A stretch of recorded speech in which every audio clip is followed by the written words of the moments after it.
Clear to engage. Time on target. 5 mics. Out.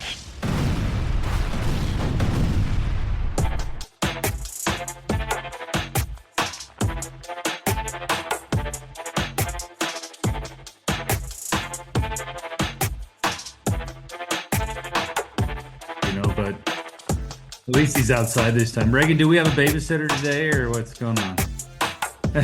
We do have a babysitter. Oh, yes. Yesterday we didn't have a babysitter. It must have been April Fool's Day when he told me he had a babysitter when we were doing Republican primaries. It's ad hoc scheduling.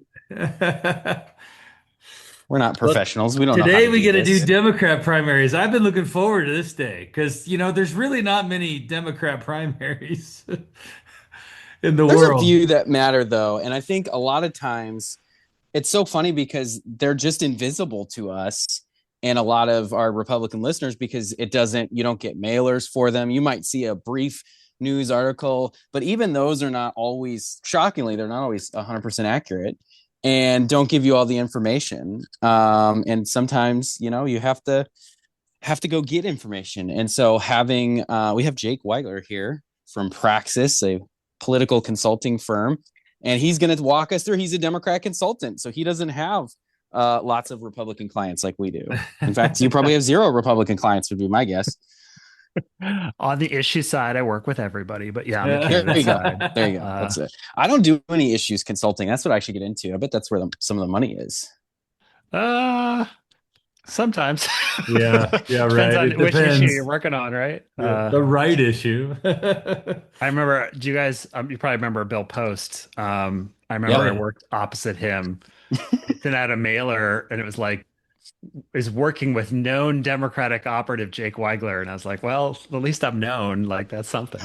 That is true. There you go. You and I both share something in common. Like the Willamette Week likes us both. They called me a power player in one article recently, and they call you the greatest political strategist on the Democrat. One of what the did your most water bottle said? accomplished. Some, not the greatest, but it said something like one of the top political guys. It says one of the most accomplished political consultants. Oh, but then the caveat in Portland. In Portland, yeah. I'm gonna go do some work. I'm gonna go do some work in Portland now, Jake. You got me fired up. I'll go lose. The water's warm. You're welcome to it. And be careful. I mean, Willamette Week loves to build us up to tear us down. So watch for the other shoe to drop. That's exactly right. So you've previously worked for the DNC. What was your role at the DNC? I was digging up the dirt. I worked in the basement during the 2004 Kerry Edwards campaign. Nice. Dishing the dirt on George W. Bush. It was look at that. Exciting look at times. That. Yeah. And then Media Matters for America. You've worked for U.S. Senator Ron Wyden, Governor Kulongoski, Attorney General Hardy Myers, Superintendent for Public Instruction Susan Castillo, and the Oregon Environmental Council. Right. Yeah, I've been around. Yeah. And then how long have you been doing in there? I've been in consulting since 2011. So okay. I've been on your side of the equation for a bit now. Okay, right on. What'd you do before you kind of went off on your own? I worked for a couple other firms. One's called Strategies 360. They're based out of Seattle. And then a firm called Hilltop that's based out of DC.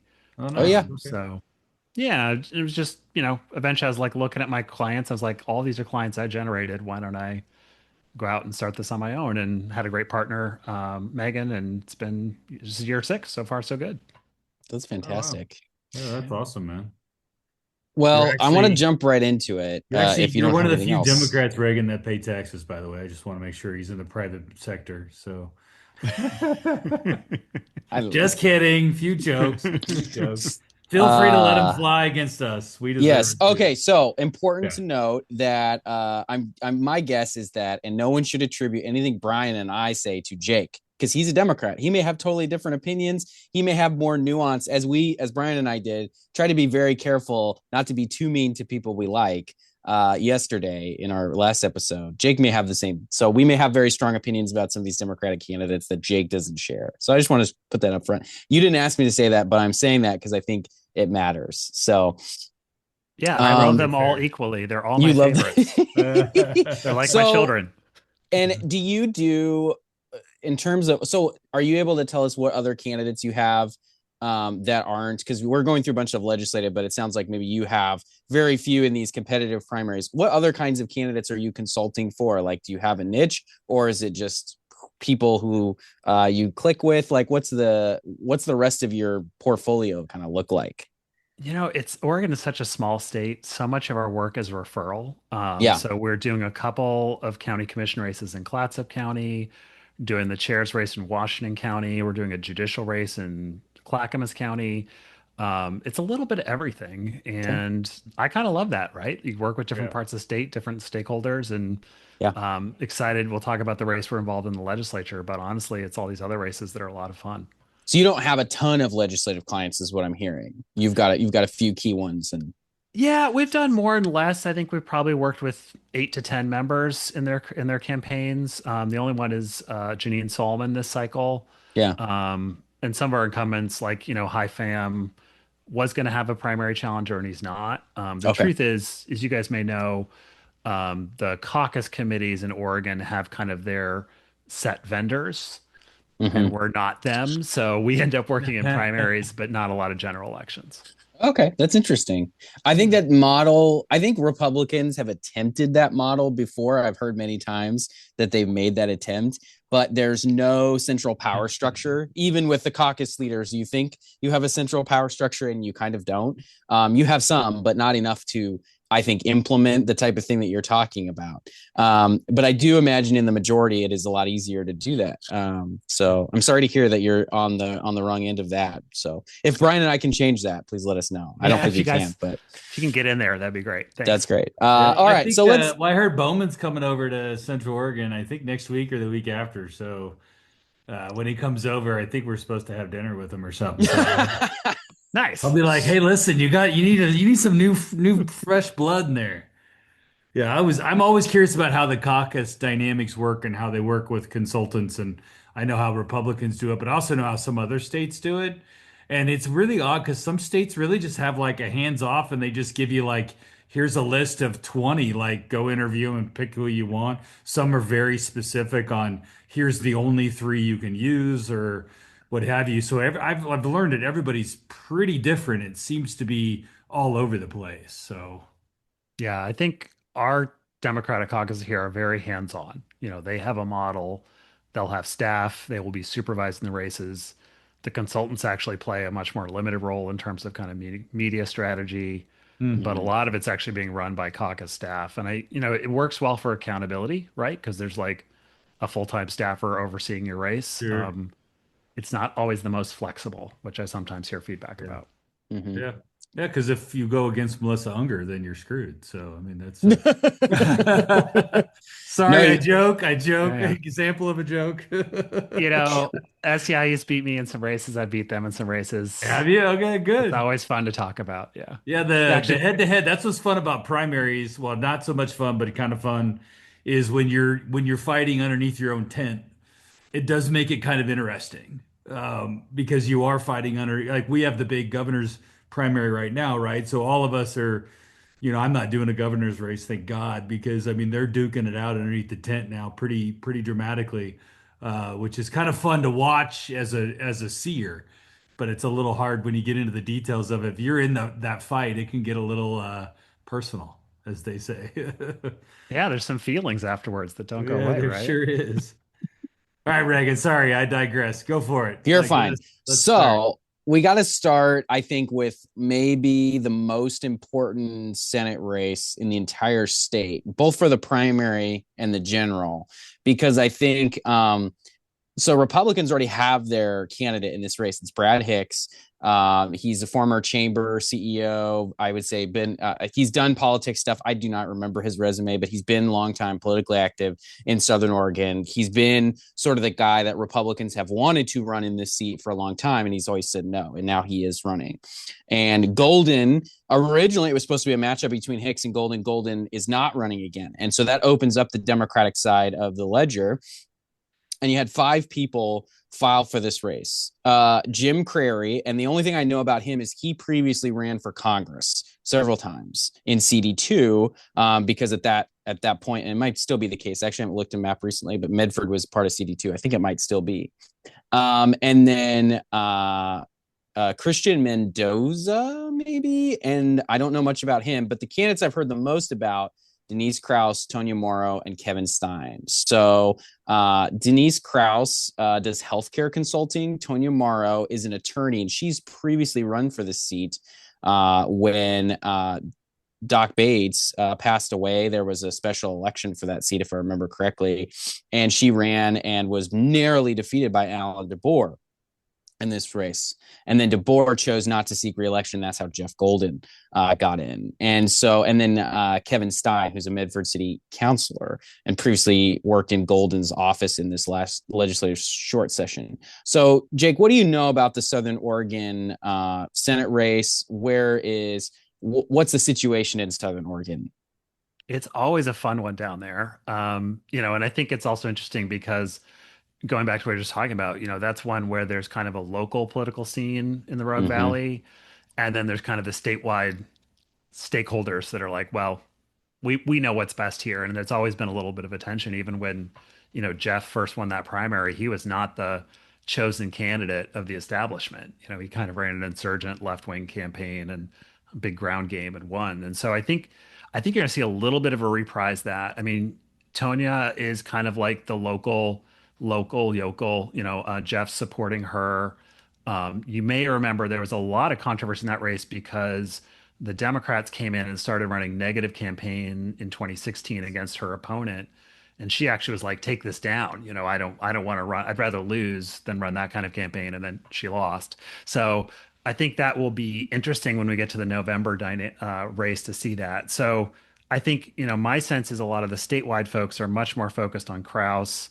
And then, as you say, Christian Mendoza Ruvalcaba, who has got the nurses union support. But my guess is Denise is, from what I'm gathering in terms of money and endorsements, kind of the more chosen candidate among the powers within the Democratic ecosystem. Okay, she's got SEIU, which I think does matter in a lot of ways. And then what's funny is she has nurses and Friends for Single Payer, which is a different group than the Oregon Nurses Association. But she does highlight that. And those are the only, there may be other endorsements. Those are the only ones she highlights on her website. So that's the only part. And I'm too lazy to go find her voters pamphlet statement to see what she has in there, which is probably pretty instructive. Are there statewide? So this is one of the other things too that I think might be different between the two caucuses. Do Senate Democrats all get told who to endorse? Do they go endorse? Are they allowed to endorse at all? Do they not? Do you have any sense of like what that situation is? Is there instruction or is there not on the behavior? Yeah, leadership will generally try and stay neutral in these races, and I think as a general rule, they ask the whole Senate to. The House has been a little bit more permissive. I think if you're outside of leadership on the House side, they say go nuts. Okay. The one exception I think is, on the Senate side, they really say if it's an incumbent, we expect you to support them. Yeah. And honestly, beyond like, what does it matter that a senator from Portland endorses in this race? It's much more about the organizations that have money and can put boots on the ground and knock doors. And I think, there is separation between them and the Democrats, believe it or not. So I think I really look to those organizations to kind of be the ones picking winners, so to speak. Yeah, I saw like Mendoza, right? I don't know how you say it, like Christian. I'll just say Christian. That makes it easier. Which that's what his logo says, by the way. Christian for Senate District 3. Yeah, it's probably smart. Yeah. Like he's got some money from Rob Noce and Lindsay Campos, right? So there's a couple of obviously the healthcare group really, kind of pulling there. But the money's kind of interesting because, like you said, like the money seems to be right now it's tilted towards Kraus, but it's probably because she's more of well known amongst that group down there, and she's been out there longer. But Golden's got like 60, 70 grand, and he gave 5 grand to Morrow, and then endorsed. And that's pretty big because that Ashland group is such a block of voters. And if they go with, 16,000 votes, if you block those Democrat voters in Ashland, it's kind of primary's kind of over. So, but it's fun to hear you say there's because I what we feel the same thing about Southern Oregon Republicans and our good friends that listen to the podcast down there that it's different down here. It's funny to hear the Democrats say the same thing, like it's different down here. And Reagan used to live down there in Medford. Reagan, is it different down there? They all claim it is different, and I don't necessarily think that it is. I just think that all the people who are influential like the idea of being different, and so they all say it's different, and they all move. They all have an agreement to move based on some of that stuff, but like the negative campaigning. That they all there's just key people in positions down there that are all anti-negative campaigning, and they all move the same direction, regardless of who's doing the negative campaigning. So in some ways, I guess that does mean it is different. I don't know that voters would respond differently if that weren't the case, but there are major power players that have that, positioning. And so you kind of have to go along with it. Otherwise you're on sort of on the outside. And that's not really where you want to be if you're trying to win this campaign. So do you have like do you even have a rough idea of a handicap, or is this kind of anybody's game? I mean, I would have to go with Denise, but this is one where I definitely would not be shocked to be wrong. Yeah. I mean, to your point, you know, I don't know if she's formally involved in the race, but Jeff is very tight with Kathy Shaw. It's one of the key Democratic consultants down there. They're actually divorced, and she's former mayor of Ashland, and I know she's all about the ground game. Like I remember we talked after Jeff won last time, and she's like, we went and we found the most left-wing precincts and we knocked the heck out of those, and that's so we ran this stealth campaign. So if she's in Tony's corner, I'd be interested to see maybe she can work some magic again. Good. And she also Morrow has League of Conservation Voters in the Sierra Club. So that's kind of the green side of the equation is locked in with her, which is exactly where Golden has been. And that's been his focus and in the legislature as well. So he is kind of, in terms of, I don't know what you call a spiritual successor. That's, that seems to be why either that's what brought him there or he brought them to her, one of the two, right? And then she's got a few local endorsements as well, little, city council or school teacher from some of the smaller communities down there. So, yeah. Good. It seems like moving on. Seems like Marsh is neutral, which I think is interesting too. But she has to work with whoever shows up. So I don't blame her for that at all. In fact, so all right. So Senate District 3, necessarily no clear winner, I would say. Close. I bet that's going to be close. Very close. That many people. I mean, we could see 50 vote difference. Yeah. Could be a wild one. It's always fun down there. So now back to somewhere less different, which is Salem. Salem and Kaiser and Woodburn, basically. So we have the Senate seat. This is Senate District 11, right? And so Kim Thatcher is termed out. The Republicans have their candidate is Tracy Kramer, former state rep from that area who narrowly lost to Leslie Munoz. Now, Munoz was a potential candidate for this race, but declined to run. And so that left it open. I think that it was likely that had Leslie Munoz run, she would have cleared that field, or at least a lot of people would expect her to clear the field. So leaving it open, which is, we talked about this yesterday, and I know, Jake, you may not have had a chance to listen to that, but the Senate is weird because whenever a House member runs, typically those guys win. If it's not a competitive seat, right? If it's solid in one corner. But a lot of times you have senators from competitive areas who have not been elected to the House before because House members don't want to risk losing their seat and getting cleaned out of politics if they lose a competitive Senate race.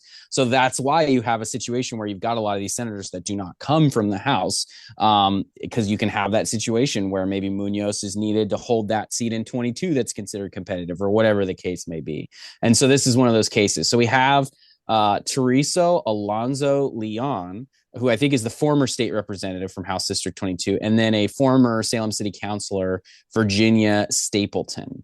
And this is kind of a weird one to me in terms of how it's breaking out. Can you kind of clear that up for, are there different lanes for these candidates, or is it just kind of weird splits again in this primary? Yeah, I mean, it's really a reflection of how redistricting changed this race, right? Because you think about this used to be Peter Courtney's seat. Right. It was a very Salem/Polk County focused seat. And now when they've drawn Woodburn into it, you really have kind of two separate political communities that are combined. So, Virginia, as you guys probably know, ran unsuccessfully against Kevin Mannix Yeah. in that part of the district, and then Teresa served in the Woodburn part of the district. So each of them kind of have their power base, and the political machine that's been developed in Woodburn that centers on the Latino community there with PCUN, the Farm Workers Union, like they're no joke, right? Like they were able to get Leslie Munoz elected to the House last time. So I think they will really run a strong race up in Woodburn. Is that enough to win the district? I don't know. I think Virginia has been raising a bit more. She's kind of more of a recent commodity because she did run in a targeted House race last cycle. So a lot of the stakeholders know she is. Hmm. Um, I don't know. That's one of those ones where I wish I had a better prediction about how it's going to go. So here's something I just noticed Yeah, yeah, is both of them list PCUN under their endorsements, which I'm yeah. like, that is very strange if they split their endorsement because I assumed they went with Teresa Alonso Leon, but Yeah. maybe something different is going on there. And so if that is a split, and if that truly is a split endorsement, one fascinating choice to go for the split endorsement. Two, I think that's gonna that doesn't totally. I don't think it totally erodes the value of that endorsement for Alonso Leon, but it's not great. It's not what you want. Yeah, no, I mean, it certainly stands out that they were hedging their bets. And of course, it doesn't need to go through the union to do a ground game. There's a kind of a crew of political strategists and operators that have been developing down there. And I'm sure Teresa's very tied into them, whether it comes through the Yeah. union or not. But you're right, it is interesting. I mean, I'll tell you, Virginia called me for a contribution. I had to say, you know what? I'm going to wait and see who comes out of this primary. Smart So, man. yeah. She has a lot more of that establishment. She's got the unions, SEIU, AFL-CIO.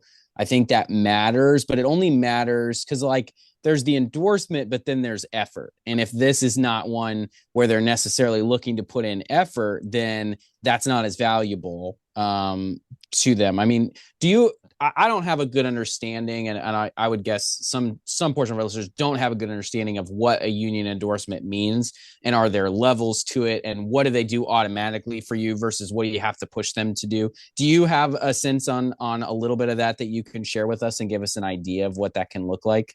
Sure. Yeah. And it really depends on the union and kind of the nature of the race. Sometimes they're like, you can use our logo. Congratulations. Off you go. But you're right. There are resources that they can raise, and they can give that's modest levels like $500, or they can give it $25,000 level. But I think what's really significant about labor, particularly on the public sector union side, so the teachers union, AFSCME, SEIU, is they really have built a culture where their members turn out to knock doors. And in addition to that, they have a fairly large staff. So during those final weeks of the campaign, they will literally, land in a district with 20 or 25 people to knock doors. And Mm. you guys know that when you get up to that volume, you can cover a lot of turf pretty Yeah. quickly. And so, in terms of kind of a rapid reaction force that they can deploy while ballots are in people's hands, that is, one of the biggest kind of grassroots programs in Oregon right now.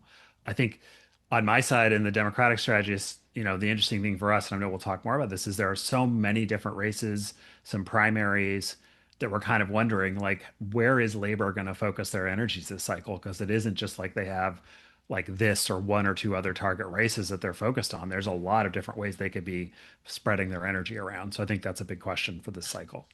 Hmm. Yeah, I looking at the money. I mean, Stapleton's got a lot of donors. Alonzo Leon doesn't. Stapleton's got 2-1 money, cash in the bank, based on, at least what's there.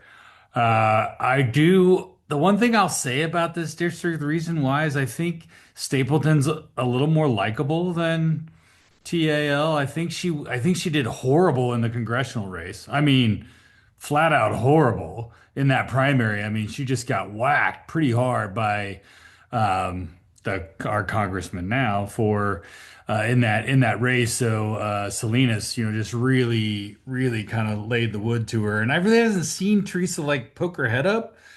I would handicap this one a little bit towards Stapleton, to be honest with you, at this point, because I don't see a lot of big money dollars going to Teresa Alonso Leon. I just don't see it. I think the unions are keeping their money a little dry in these primaries. Where this one, it's kind of, you elected a Kim Thatcher there in 22. I don't know how well they see this as a winnable race. So why waste too much money in your primary?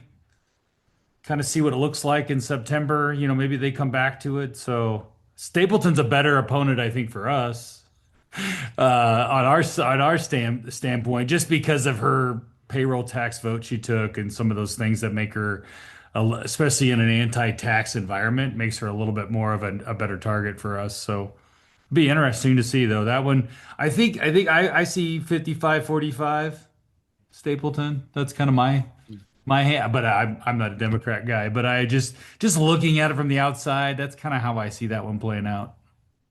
I think that's about right. I think there also is one variable that's going to be interesting to see how it plays out, which is how motivated are Latino voters? They are Good point. such, in the crosshairs, the administration, the federal administration right now, that I'm not sure what's going to happen there, right? Obviously, there's a deep motivation to be involved in politics because you feel like your community is being targeted and threatened.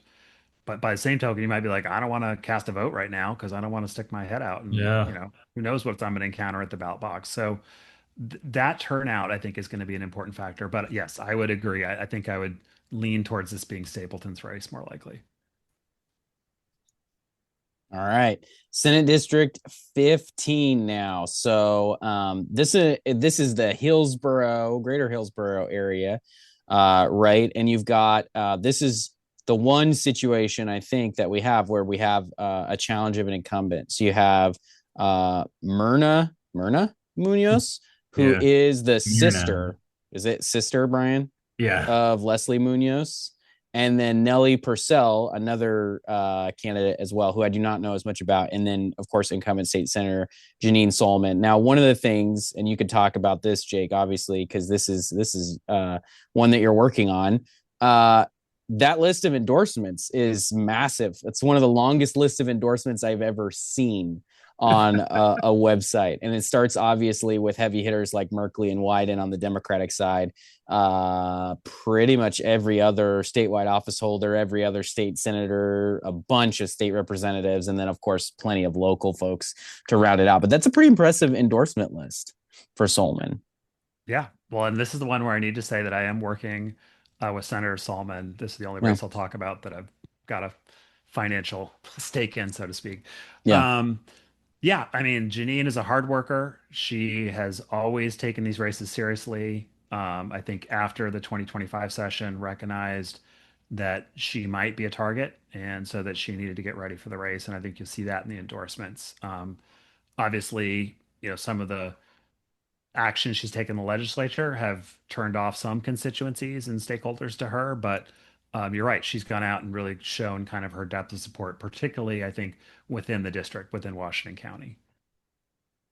And what else did I say? I mean, she's raised a lot of money. I think she's got $240,000 on hand, which I think we were all planning to help elect other Democrats until this primary emerged. So you guys are welcome for that one, I guess. Yeah. There you go. And Myrna is doing the work. She's already raised 37,000. She's got a lot of the usual suspects from kind of the organizational world. I think a lot of statewide organizations would like kind of more of a guaranteed vote in that district on their issues. And so they have definitely made this a big race. And, there's an interesting story today about it in OPB. Definitely seeing the work on the ground there. I mean, I don't know what to tell you guys. I can tell you all about our campaign and how awesome it is, but No, you tell me what you want to talk about. Yeah. I think with this one to me really comes down to, I mean, the biggest, the heat, don't you think, I think the bigger heat came with Senator Solomon when it came to basically her trying to bring an industrial land into the UGB so they could actually, create jobs. And I've always said this about Hillsborough with Senator Solomon, is like the problem with Hillsborough is it sits in probably some of the best farmland in the world. So that's part of the problem with Hillsborough when you want to create jobs, right? You're surrounded by incredible farmland. And the reality but she obviously cares deeply about her city. and seeing jobs grow there. She's seeing Intel jobs being shredded, so she's looking like, hey, we got to look to the future, guys, and figure out what's the next Intel, what's going to keep the engine going, because that pays for all the things. Without the engine that pays for the things, homeless services, drug services, healthcare, I mean, you name it down the litany of things. Without the private industry paying for that, and so she's kind of on the front end of, I think, what even the governor was saying with the whole prosperity council and everything. They're saying, hey, we got to have the land, otherwise nobody's even going to look at Hillsborough because there's no land.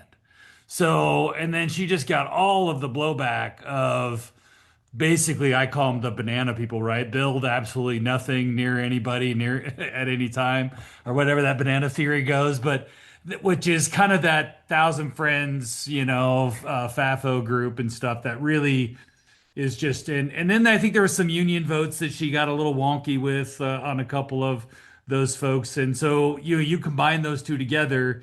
The real interesting part of this primary is the fact that you have a sitting state rep's sister running against you. I find that really that's probably the most interesting twist of this whole thing is you now have a state rep sister deciding to get into the race. That makes it the dynamic very dicey. And of course, Solomon, everybody loves her in the Senate. I mean, I like her as well. I mean, we've worked with her on policy, and she was incredible with Vicky on the family the family store. Sorry, Farm stores. You're trying farm to think of store. farm Sorry, stores, Reagan. Brian, is what you were going to say. But Well, you're yes, her chief no, of staff. You figured it she's out. she's But been she was huge on that and tremendous. And I think that's the thing is, and that's one of the challenging things about the legislature is you have these situations where some of the best members for legislating are also the ones that pop up to the top either of the primary list or the general election list.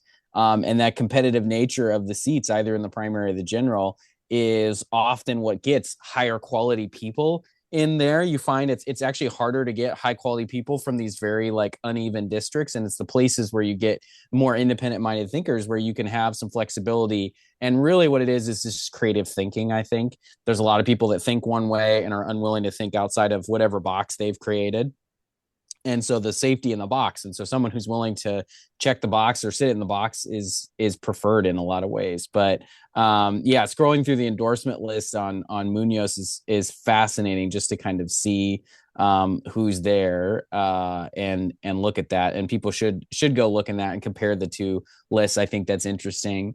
But I got a rumor mill on this one that I've heard through some oh people boy.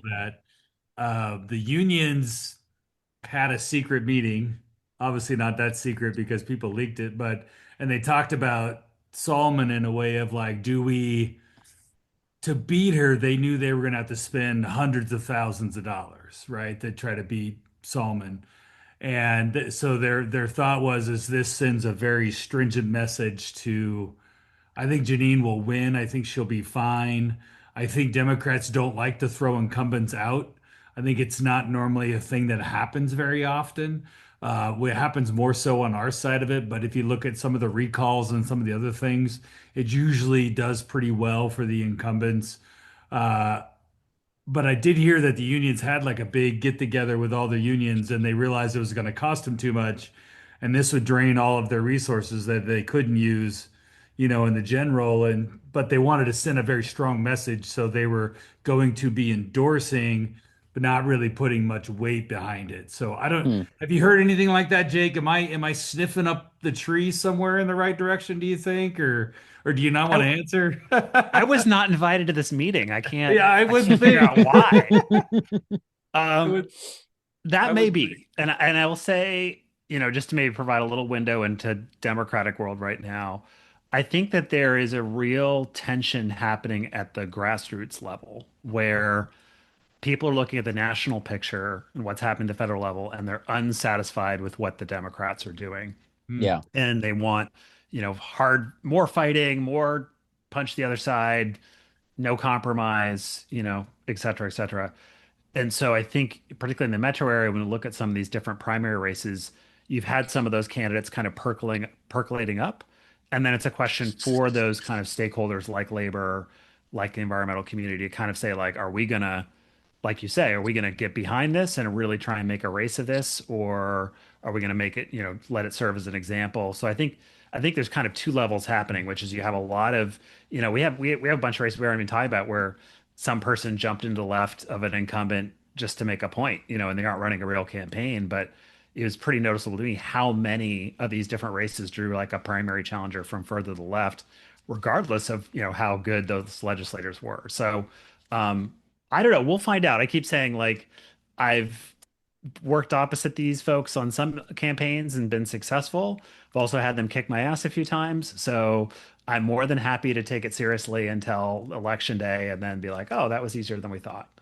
I think But this district yeah, we ran a really strong Republican against in 22 Carolina yeah. Mom, and we spent $1 million on that race as Republicans, and pretty I think we scared Solomon pretty hard on it. But what we found in that race, and it ended up being right about voter reg, ultimately she won by. But what I think in this area is it's kind of center left, but not hard left that you're going to see in some of the other metros. Like they're definitely, I think most of your non-affiliated voters and your Democrats they're not center left, they're like left of that, but they're not like far left wing DSA kind. They're just a little bit more moderate than I think other ones are. A little bit more pro business, a little bit more pro small business, especially.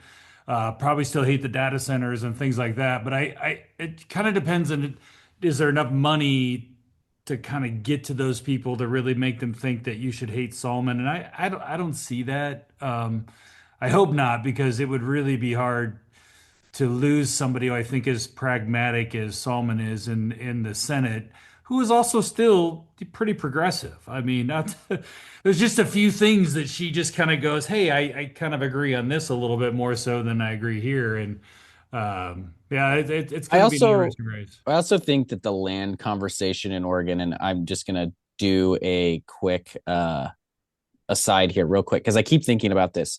Everybody goes, oh my gosh, we have these land use laws, and what they do is they protect the farmland. And I just want to make it super clear that is not what these laws do. All they do is tell you you have to build stuff next to other stuff we've already built. Where if your urban growth boundary is going to expand, it has to expand around the already existing growth boundary. And I think that people deeply misunderstand our land use laws because they think they protect the farmland. But I see so many complaints that go, oh, the field that I used to visit when I was a kid has been built on. And I was like, yeah, because that's what the UGB requires us to do, is if you used to visit a field on the end of town, we're required to build there next. There's no provision for us to go, hey, this field right here is actually super valuable farmland. Let's skip it and build on the other side of it. Let's build over here. Let's build over there. There's no provision really in our land use laws, aside from establishing new cities, that really allows you to kind of skip that stuff. And so that's one of the things that I do wish. And I think that that is one thing that Senator Solomon's highlighting very well, is it's like there's some land that makes sense for farm use and some that doesn't. We can always have those disagreements, but the way the laws are built right now, the UGB just expands outside the existing urban growth boundary. That's where your growth is. And so that stuff, whether it's high value or not, automatically is going in at some point to your urban growth boundary. It might take longer depending on how big an area, how far away you are from town. But our laws it just tells you to build next to other stuff that's already built. That's all. And that doesn't always protect farmland. In fact, sometimes that automatically forces farmland to be developed. And so I think one of the things that will hopefully happen is there will be a conversation with the legislature at some point about recognizing that there's going to be some farmland next to UGB that you actually want to preserve. What's the avenue to get us around and outside of those areas and to go where we're just farming rocks, right? And a lot in central and eastern and southern Oregon, there's a lot of places that are just, it's labeled farmland, but that's just rocks and junk land and stuff that we could totally build on and preserve good farmland. So anyway, total tangent there, but I just keep thinking about that. And I had to say it out loud somewhere. So here it is. So anyway, fascinating race. I give the edge to Solomon. Looks like you guys are running a very solid campaign. And so good luck on that one. Thank you. I'm feeling cautiously optimistic, I'll say. Good, good. I like that. You better, I Jake. like to hear that. Right. Yeah. Yes. Okay, real quick. North Coast and Senate District 16. I don't see a world where Democrats pick the seat up. However, I did note that when Betsy Johnson left the seat to run for governor in 2022, Rachel Armitage was appointed to replace her. Now, she didn't end up running, and probably a good thing she didn't, because Weber run this seat very handily. And it was like 54-46 basically is what the seat was. But she did file again to run in the open seat. And so I don't know if Democrats are putting this on their stretch list. Like, let's say there's a blue wave and that blue wave does explode in Oregon. Are they thinking that this is the next race on that list, or is she just out there freelancing? Sure. So thought that was interesting, but Make us spend money. Right. Yeah. And I think they're trying to expand the map. I don't think they'll be successful, but it's kind of an interesting thing. Jake, are Democrats talking about this as a potential pickup? I mean, I think it's on the list, but it's pretty far down. And, if they were serious about it, I think they would have had one of these candidates much more hands-on. Like I talked about earlier, these caucuses and swing seats don't just kind of sit back. And there's not been a lot of indication that any of those candidates are really running hard yet. Well, and Armitage is running a social media only campaign right now. She has a website, but it's not just is coming soon. So, and she was close to filing day, I think, is when she filed. So it wasn't like an early recruit either, but I just thought that was weird. And I will send Bryan a link. I used to podcast on a different podcast before this one, and we don't talk about that podcast, but we did have Rachel Armitage on that podcast, so it's fairly relevant. She had just been appointed, I think, to the seat when we had her on. So she's whip smart. Rachel's smart. Yeah, she's a smart woman, and she's you would want somebody credible running there. So whoever comes out of the Republican primary is gonna have to spend $300,000, $400,000, $500,000 to make sure that it's honest. Because you never know. I mean, if Trump keeps doing Trump stuff in Oregon, I mean, that doesn't help us. You could put this one on the table, so I hope not. If we're still in a war in Iran, yeah. I mean, I don't think many people expected Tiffany Mitchell to win that race when she did, and it was because of a blue wave. So I think we're kind of in the same dynamic here. Yeah, I think it would have to be a pretty heavy wave to even make that competitive, to be perfectly honest. But I just thought it was fascinating and thought we should note it. And if things go really badly for Republicans on election night, I'll look like a genius for having pointed it out. So, and it doesn't cost me anything if we win it easily. So there you go. All right. So now we're going to switch chambers to the House. And funny enough, so there's a lot of action in the Senate. There's twice as many seats, but only about the same amount of races really worth looking at, which I think is interesting. So the House did a good job in terms of holding their people. We talked about Munoz and some of these other guys. They held on to a lot of the folks that they had that are recent. The unfortunate problem they have is they are losing some really, really well-liked, influential, long-standing incumbents. And so we're going to start kind of with those races. And House District 7 in Springfield, nobody, we'll say this, no Republican serving in the legislature wants to lose John Lively. Republicans who want to pick up Springfield, which we have tried multiple times, do want him to leave so that we can try to pick it up. And he has finally retired. And so they've got a couple of different candidates out here. And then we'll see, how the race shapes up. But what's the primary look like here, Jake, for House District 7 in Springfield? Yeah, you have 3 candidates filed, but I think there's kind of 2 serious ones. Okay. One is Corey Rodley, who has a lot of those organizations behind him. So I think I would lean towards him ultimately being successful. But Kai Fireside does have lively support, as well as like a lot of local support down there. So it's a little like those kind of Southern Oregon races. I tend to feel like it more likely the organizations are going to prevail. But we'll see. And I think, I will say, I think this is one of those seats that Democrats or Democratic strategists are nervous about, that this is a blue collar, white working class district. We have seen our numbers decline over the last few cycles among those populations. And so I think, you guys are right to be kind of interested in that race, because I think it's going to be pretty competitive. We went after this one in 20. We snuck attacked this one on Lively in 22, and we almost got him. It was pretty close, and it's from a Republican standpoint. We always thought we're likely without Lively there. I mean, the guy's an institution in Springfield, so and we still came within 2 points of winning in 22. I don't know. This year's the year. I don't, if you're thinking there's a blue wave, I think it makes it pretty hard for us. But you're right. The dynamics are good for us. It's blue collar district. These are Trump voters, so. We'll see how it happens. We have a pretty good candidate, but I think that the Corey Fireside, I think, is a tough name. I've said this on the podcast before with running right now. Of course, most people don't really probably don't follow the Melissa Fireside saga out of Clackamas County, but I always say that's such a funny name to have to get into politics right now with her still being on the lam somewhere in Turkey or something. They're saying, but.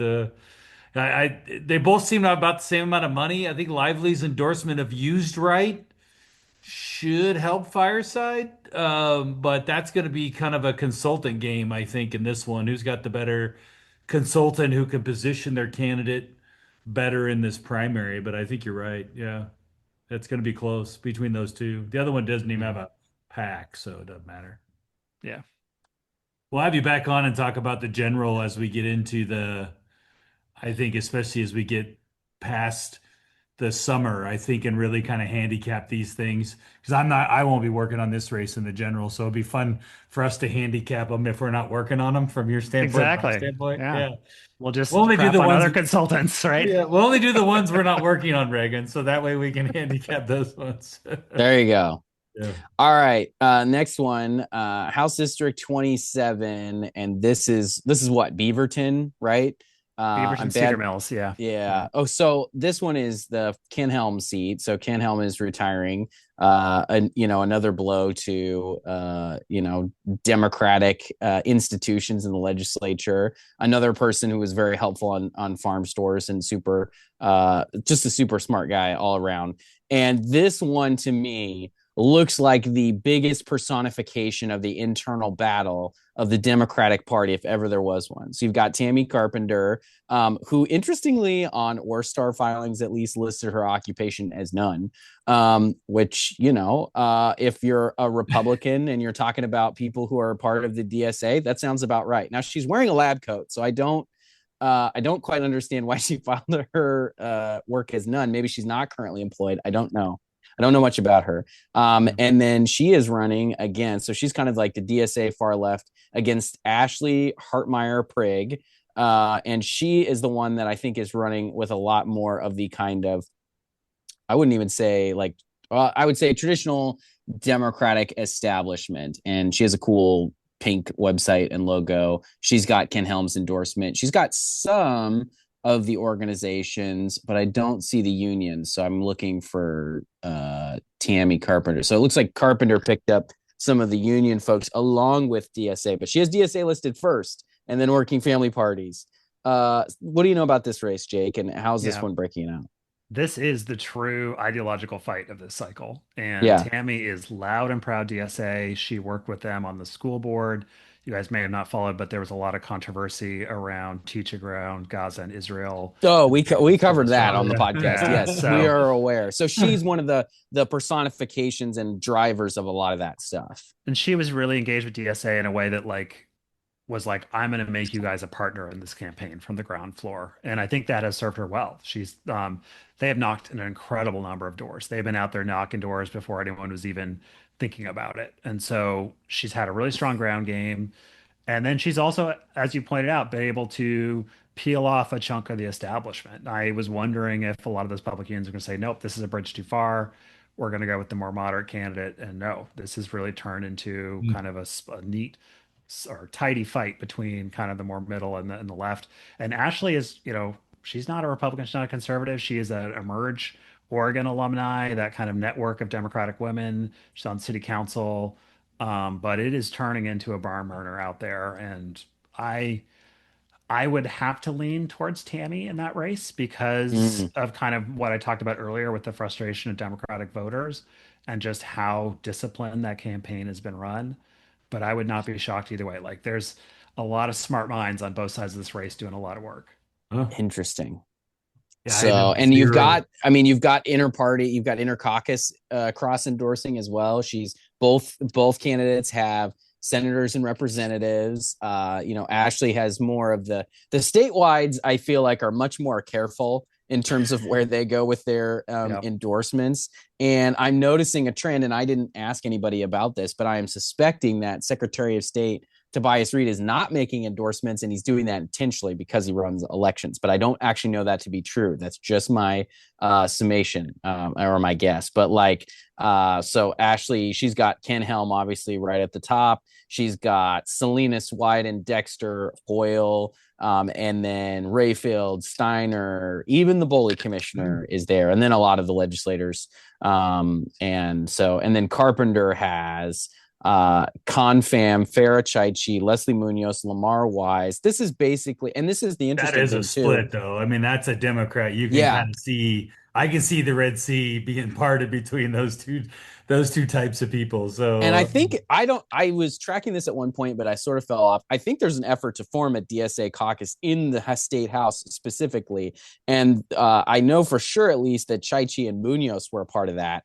And it looks like maybe Wise and Nelson. I don't know if that's their nexus into this or they have a different nexus into it. Doesn't mean that they're part of that, but they could be. So now you've kind of got the list out there. And obviously Carpenter would be one of those if she does win that race. And then she's got there are Portland city councilors all the way weighing in on this race, which I find fascinating as well.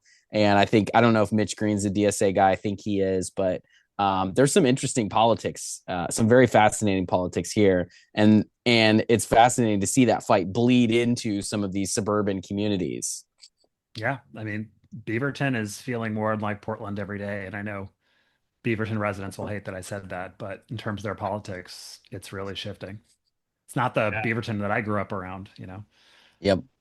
dude, I ran for the state house in Beaverton, 1990. What was it, Reagan? Tim Knopp was the not the majority leader. It was I was at Portland State still. I just finished. It was night must have been 98. Yeah, Only that time would I have been ever his. ran for state Yeah. house, but Yeah. Yep. and that was a very kind of purple district. It had a Republican representative at the time, and it's gone a long ways in 20 years. Yeah. We've come a long way from Charlie Ringo finally breaking through, right? Yeah, it sure has. That's right. No. So this one I think is the one to watch and to see where the Democratic Party, at least in Oregon. Now, I do think one of the things that's also happening at the same time is as the base is having this fight about what kind of party, there's a fight at the top level of the Democratic Party too, trying to get away from, at least in some sectors, at least trying to get away from being told what to do by the groups and getting some more flexibility to be able to not be locked into a lot of their more unpopular positionings. And so I'm interested to see, I think there's a few races like that, both on the Republican and on the Democratic side, where they are trying to distance themselves from some of the more hardcore positions. And it'll be interesting to see if anybody is successful in doing that. Like, is it clear one direction because of the voters, or is it kind of a split decision based on who the candidate is, how good their campaign is, that kind of stuff. That's what I'll be watching for in primary night, I think. Yeah. And I think this next race you're going to get to illustrates that really well. Yeah. Okay. So let's talk about that. So you have House District 38, the incumbent Representative Daniel Wynn, who runs sort of the Small Business and Trade Committee, is one of the other two races that was mentioned in that OPB article you were talking about, Jake. I cannot pronounce John's last name. He put Waz in parentheses. I think that's helpful. John Waz, a teacher, is running against Daniel Wynn. So tell us about that race in House District 38. Yeah, and I'd say this is kind of the undercard to that House District 27 race. Very similar dynamics, although a little different. A couple of the unions broke out differently in this race on the public sector side. The thing that's interesting about this race, though, is, Daniel, this is definitely a blue district, but Daniel won as the more moderate candidate in the primary. For folks who remember back to 22, he had a school board member run against him who definitely had the left wing kind of progressive establishment on her side. And that race wasn't called on election night. Like, it took till a couple days after the election, and it was about 150 votes. And it also reflects, this isn't your father's Lake Oswego, that I grew up around, where it was, very Country fiscally club. conservative. Yeah, country club Yeah. Republicans. This is a lot of Democrats, and then they drew a chunk of Southwest Portland into the district. So it's going to be interesting. And to your point earlier, Daniel has pretty much, walked in with kind of that more moderate credential, business support in a lot in his primary. I think he's felt much more free to kind of take moderate positions or differentiate himself from the rest of the caucus. And this will be kind of the referendum on that for him. And if he can survive this, I think you'll see him continue to kind of push a little bit of a different tone than the rest of the caucus. And I'll be fascinated to see how it turns out. It doesn't have the intensity of that HG27 race, and I would think he will probably prevail. But I'm not confident about that. And I think again, it goes back to what I said earlier. Like there's a lot of races where labor and some of the other progressive forces can have a big impact, and it'll be a question of, which races do they prioritize? And then this one is fascinating too, because he only polled one state legislative endorsement, Waz did, and it's Leslie Munoz. Yeah. So she got there and she's very quickly making it clear she is not the same as everybody else. She's going to chart a bit of a different path. Now, sometimes what's interesting about that, and I've not sat in very many meetings with her, but there are some things where it's kind of like, oh, you're just still a freshman. Like you don't know XYZ, and that everybody there after their freshman session learns, and she just hadn't learned yet because she was new. Or very intentional choices. And I can't tell quite exactly which one it is with her yet. So it'll be interesting to kind of see as she develops as a legislator and as a campaigner and as an endorser, like, does she start to fold in with the rest of the caucus and do kind of a team thing, or does she continue to chart her own path and continue to try to, I guess, change the caucus in some ways is what she's saying she wants to do here. I'd Yeah, rather and you see. I'm guys, glad. Go ahead, Jake. Sorry. I would say, I mean, this is your guys' world more than mine, but just this idea of having a caucus on the left that like can withhold their votes versus kind of moderates in the middle that could go either way. Yeah. I'm not sure how that's going to work, actually, to be honest. I am interested in that too, because it has the potential to empower Republicans in some ways. Yeah, right. Well, dude, we're talking about somebody who won by 150 votes in Yeah, her that's the own crazy race. thing. That is forcing the caucus to take way left positions and going after other people. Like, what does she not realize that she's going to need their help in her own race? Or does she just not? I'm with you, Reagan. Like, I'm wondering if is she just such a pure ideologue that doesn't matter whether she wins or loses, doesn't like her. She's here to change the world and be damned. But we normally see this stuff happen like when people coming from very safe districts trying to sway the caucus one way or another. We get it as well on the Republican side, but usually the people that, won by 150 votes, not in a primary like Daniel Wynn did in a general election, they tend to be a little bit more moderate, but she's taken a very hard left turn at Crazy Street in our mind, and she's just gone, down that path where she's playing in these other races, which I find very interesting too, because these are the people she's going to have to go back to and ask them for help in her general election. I find that to be very interesting. So I do wonder if she is a true ideologue. Maybe she doesn't care. I don't know. Well, and as you Wild guys though. know, there's this vein of thought from like the presidential in 24, which is like Kamala running with Liz Cheney was not the way to win that race, that you needed to like run as a loud and proud Democratic progressive to Yeah. motivate and excite people. And some people, that's their theory of the case. And we'll see if That's if it actually plays out. A it's fair so point. fascinating because that doesn't even enter into my thinking in terms of, but I'm a Republican, so of course I don't, Yeah. and I don't. A lot of the Republicans don't like what Liz Cheney did because they're very conservative and they didn't like where Dick Cheney was at, and they didn't like where they were at on January 6th and stuff like that. So, but I could see, yeah, that's a challenging one for me because I don't see that case, but I'm also not a progressive, so that one doesn't make sense to me. All Good point, right. though. It's a very good point. I We'll find never out, thought right? about it from that Yeah. standpoint. Yeah. Yeah. All right. Two more. House District 40. So this is the Hartman seat. Hartman was originally going to run for county commissioner, but she's not doing that anymore, obviously related to cancer treatment and health. We wish her the best, friend of the pod, Anissa Hartman. But her seat is open. And so that has pulled two candidates. And I don't know if either of these candidates are equivalent or if one has a tremendous lead, Jake, but you've got Charles, I think it's Gallia, and Correct. Michael Sugar. So tell us about this Yeah. race, because Gallia's run before, right? Yeah, Charles is a much more known commodity. He has been very active in Clackamas Democrats. He ran for the seat, got second in the primary last time. So I think he has good relationships down there with kind of the progressive world. Um, Michael seems to just, yeah, kind of be a newer, fresher candidate. He does have the teachers union.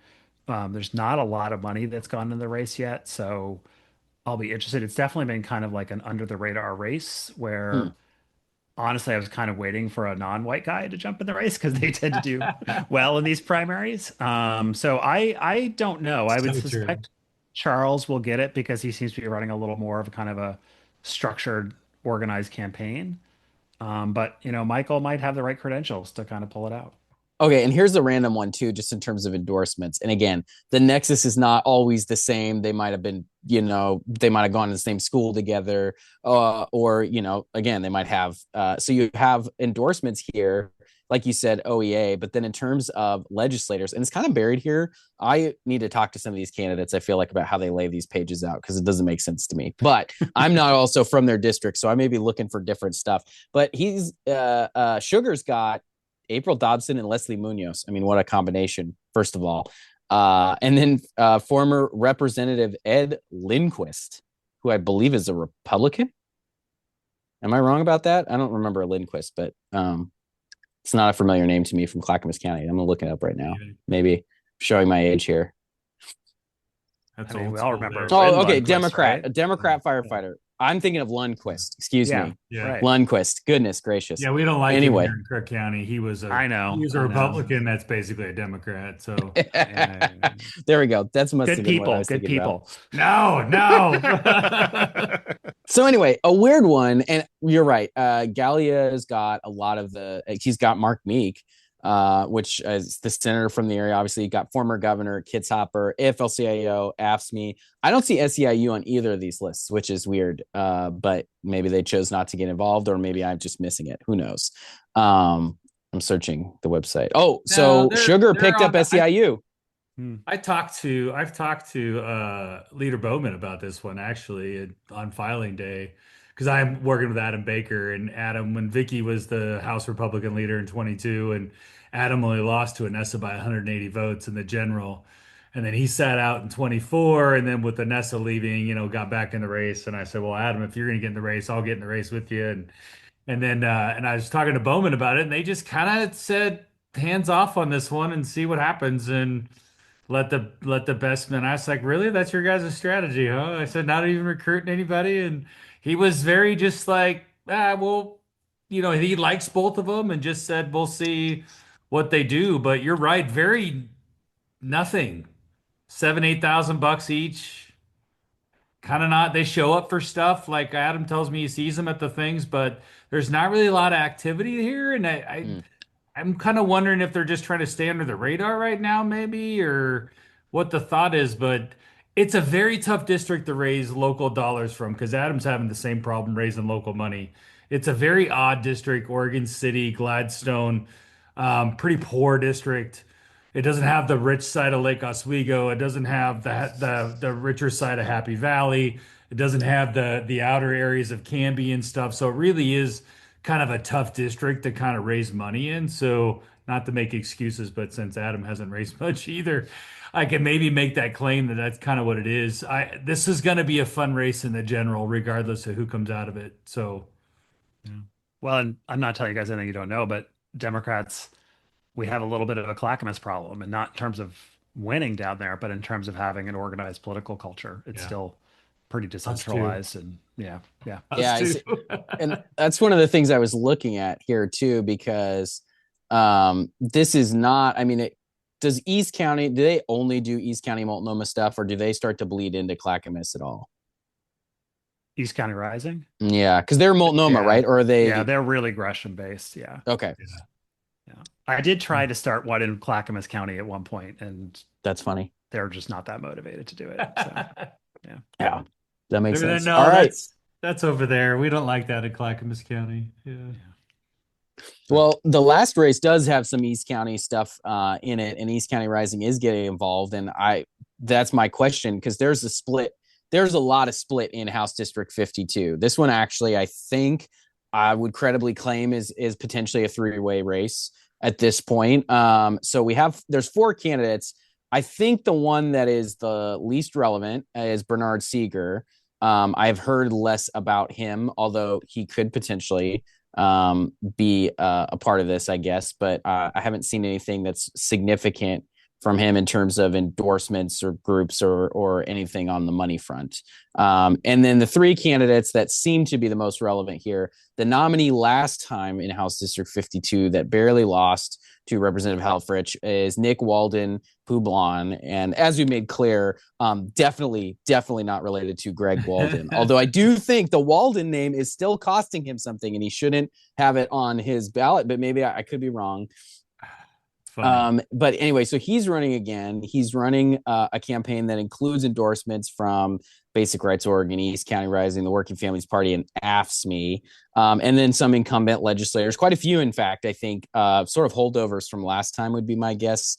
It covers the gamut on the political spectrum from Munoz all the way to Reiki Smith and Tweet Tran and some of those folks. And then you've got 2 other candidates who also seem to be relevant. You've got David Osborne, a PSU professor, and then Hank Sanders, who's a journalist, and I think the son of Senator Lisa Reynolds. Am I getting that right? Yep. So, a little bit of, and I say it affectionately, Nepo Baby Central here, as a, well, I'd still say, I guess, a current Nepo Baby, maybe. You don't have to work directly for them to be a Nepo baby. You have to be in the same industry, though. So that counts. So no David switching Osborne, parties, Reagan, not like your dad. Oh wait, sorry, he didn't switch parties. He just went to work for the governor. Sorry. She listen. There's a lot I could say about that. That gets me in trouble on the podcast. So we're moving on. Joke, Tim. It was a joke. So Osborne has endorsements from Anna Williams, the former rep. In House District 52, and he's got East County Rising and the Sierra Club and OLCV, ConFam, Courtney Neron Mislin, Jeff Golden. So he must be the greenie, is what I'm gathering here, Sierra Club. And then you've got Hank Sanders, who has also a fascinating endorsement list, including former Governor Kitzhaber, Emerson Levy, state representative, right? There's some more folks, Rick Metzger, the former state senator from the area. So you have some really fascinating stuff. Do you know what's going on in this Hood River race? And is it really a 3-person race? Yeah, I think it is. And I also think Nick is going to struggle just because he's not raising the money. So it's going to be hard for him to get this message out. Okay. I see it, I see Osborne as kind of the favorite with Hank having a shot here. Hank's raising a fair amount of money and he's got some good campaign chops in the family that I'm sure are helping him kind of figure out how to get out there and make the case to the right folks. But to me, Osborne seems like he's getting a lot of the establishment and like Anna Williams having the previous office holder on the D side there. To me, that's going to probably win the day. And I know we are ready for a youth movement. I'm still wondering in this kind of race with the demographics in that district, if you can win if you're under 35. Yeah. We have a little bit of that on the Republican side too. We were just talking about the race over on the coast, where the coast isn't a young demographic, but we have at least one younger Republican candidate, one older Republican candidate. We were talking about those dynamics, and I'm still skeptical of being young as a credential. Okay, it doesn't mean that it is wrong to be young. It doesn't mean that young candidates shouldn't run. It just means I don't think it gives you anything extra necessarily to be young. I think you still have to be able to run a solid campaign. And sometimes I still think, at least on the Republican side, it can be a liability. I've run, one or two of those young candidates. I think on the Republican side, Republicans look at, they don't care about I don't believe they care about gender or any of that other stuff. It's all about experience. And so if you're the more experienced candidate, that is a benefit for you. I don't know how Democratic voters make their decisions. I think they're less predisposed to go only on experience, but I think that there's still the potential for that to be I guess a deciding factor. Yeah, I was calling around to a couple of people like in January being like, if you could find a female fart over 50 who is a D, she's going to kill in this race. And well, we got who we got. So we'll see who I was going wins. to say, Yeah. I was going to say, yes, I think being a female candidate on the Democratic side is huge. And then I think sometimes, What's her Jamie McLeod Skinner that ran against Walden, right? She did really well in Hood River County, and to your point, like that was the first time Greg ever lost Hood River County was against her in 2018. So you need somebody who shakes this seat up a little bit to get over that kind of Wasco County rural area of this district. And you're right. I think kind of a professor from PSU doesn't do it for me. Probably has a nice big house on the side of the hill in Corbett, or a young guy. I think your tale is good. That if you had even a progressive female that could kind of speak to the older base as well as still that progressive left base, I think you would find a pretty dynamic candidate. But yeah, they didn't. So we'll see. This general one could be interesting. Absolutely. Yeah. Hmm. Well, at least we know where they're looking for pickups. So that's for sure. We know that they obviously want to throw some money into this one, and it's weird how the Democrat caucus, at least the House caucus, how they prioritize races. It's always incumbents first in the general, and then they go, down the list, right? Who did they have seats before? And then they finally get to defending. So they got to defend Javity, they got to defend Munoz, right? So they're going to defend their turf, and then you got the open seats or these, then you start wondering, okay, now where do those shake out? But that tends to be where they spend money, and hopefully we can get them to spend a whole bunch of money in some of their defense seats where they don't have a lot of money or desire to go after some of these take seats. But this is an open seat. With Jeff not being there, it does make it kind of ripe with Nick basically doing nothing, coming within 1,000 votes. It sure makes you think about it from a Democrat standpoint. Yeah. I mean, you guys know Hood River's changed a lot in the last 20 years. Sure is. No, it's just I also greater Portland. I also It's think like Beaverton. watching some of these races and seeing candidates that have run before. I mean, you're seeing some of the same people pop up all the way from Southern Oregon back to here. You have these candidates that pop up again and again. I want to see, is there a through line on the name ID value from past races, or is it really all about what have you done for me lately? Who do you have with you lately? Right. I'm fascinated to see that. Kevin Stein's been on the ballot a lot in Medford. That's the bigger part of Senate District 3, but it seems like the Democrats always go with whoever's from Ashland. And so that's the thing that I think is fascinating about that potential race. Same thing with Woodburn versus Salem, right?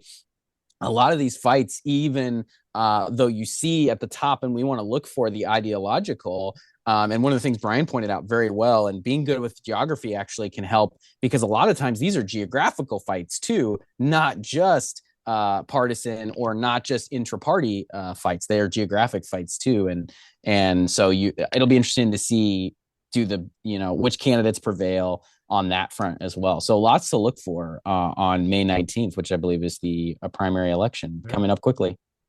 Yeah, it's going to be a wild year, guys. And Thanks. love to come back and talk about it This when we was get a little great. further. Yeah, we totally have to do a recap on what we thought, right? An after action report, because that'll be interesting to see. I think it's well, for the Democrats, especially in a year where, we have a governor primary, for there to be a decent number of Democrat primaries, it is pretty fascinating to watch in Oregon, and I think it'll shape how things look for the fall. That's for sure. So Yeah, we live in interesting times, my friends. yeah. Thanks, Jake. And Thanks for coming on.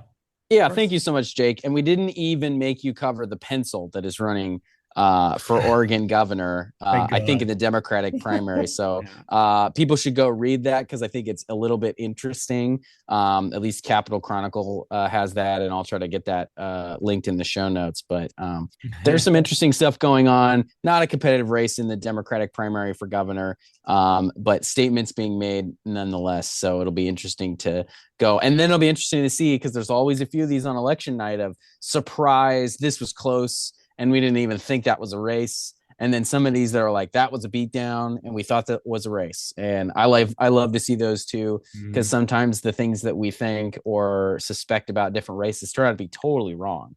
And then it's always interesting to try to unpack why we were wrong or why we were right. So thanks for doing that with us, Jake. Really appreciate it.